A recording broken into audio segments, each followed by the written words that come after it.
Moi, personnellement, depuis le début du tournoi de la Coupe du Monde, je n'ai pas vu une seule fois une France aussi très bien organisée, aussi très bien jouée, en tout cas qu'elle a été aujourd'hui. C'est dire que véritablement, sur toutes les lignes, c'était la meilleure équipe face à une équipe de Uruguay qui n'a pas été en tout cas à la hauteur.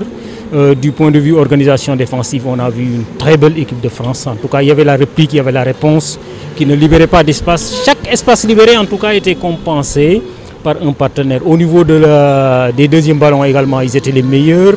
En sus du fait qu'ils se donnaient la possibilité d'articuler sur toute la largeur et maintenant se donner des opportunités qui leur ont permis en tout cas de scorer par 2 fois, c'est dire qu'il y avait le réalisme. Donc sur l'ensemble du match, je crois que c'était la meilleure équipe qui a gagné.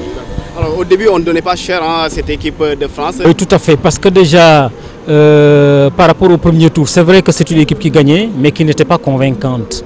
Mais si on lit en tout cas tout ce qui s'est passé depuis le début jusqu'à présent, après le premier tour, le 8e de finale, aujourd'hui le quart de finale pour aller au demi, je crois que c'est une équipe française qui va crescendo, qui est en train vraiment de progresser de manière ascendante.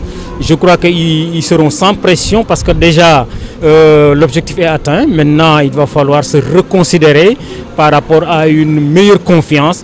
Et ça permet de dire qu'on aura une France qui sera très dangereuse par rapport aux demi-finales et certainement se donner la possibilité d'aller jusqu'au bout. Alors justement, en demi-finale, la France va affronter soit le Brésil, soit la Belgique. Alors, il y a une chance. Oui, c'est de gros cadors, c'est de gros cylindrés. Mais je crois que la France aujourd'hui, en tout cas sur ce qu'on a vu par rapport au quart de finale, c'est une équipe française qui a la possibilité de gagner n'importe quelle équipe. S'ils sont capables en tout cas de restituer ce qu'ils ont fait aujourd'hui, ils sont capables d'aller en finale.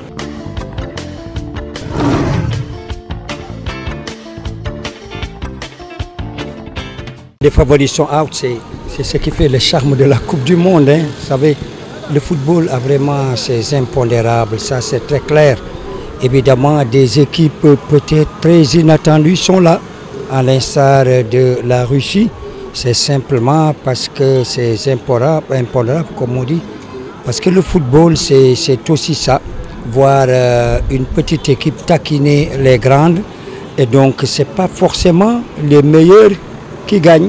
Vous pouvez être 4 fois meilleur à une équipe de football et que cette équipe-là, eh bien, vous gagnez à l'arrivée de par des détails. Et ensuite, souvent, la Coupe du Monde se gagne au mental. La Coupe du Monde se gagne aussi par souvent peut-être des chances. Mais la chance, ce n'est pas toujours évident tout le temps. Il faut avoir des arguments techniques sur tous les plans, que ce soit des arguments physiques, des qualités organiques, des qualités cinétiques. Mais tout ça, ça fait partie, en tout cas, du football, avec surtout sa mondialisation, parce qu'aujourd'hui, vous voyez de petites équipes et bien, sortir de grandes équipes. Et surtout au moment où on ne s'y attend pas. Oui. Quand on voit à ce stade de la compétition des équipes comme la Croatie, des équipes comme la Suède, la Russie, alors le football a beaucoup changé, a beaucoup évolué.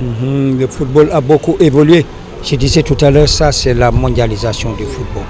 Ce sont des équipes sur lesquelles on ne comptait pas, surtout certains, mais à l'arrivée, les voilà. Parce que c'est des équipes qui ont la chance. Et puis le football a aussi ses temps forts.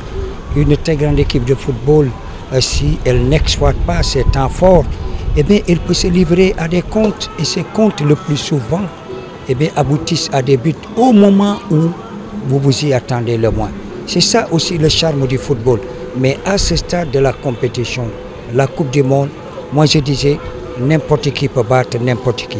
C'est vrai que pour cette équipe d'Uruguay, par exemple, d'aucuns auraient misé sur l'Uruguay, compte tenu du début un peu calamiteux de l'équipe de France, même si elle n'a pas perdu.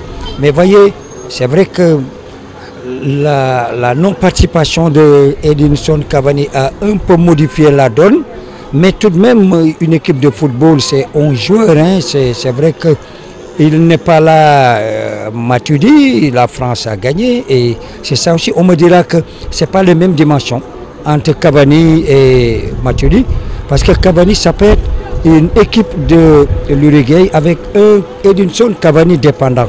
Alors tel n'est pas le cas pour la France. Si Matuidi n'est pas là, on a vu Tolisso qui a rempli carrément sa mission. Et donc c'est ça aussi le charme du football.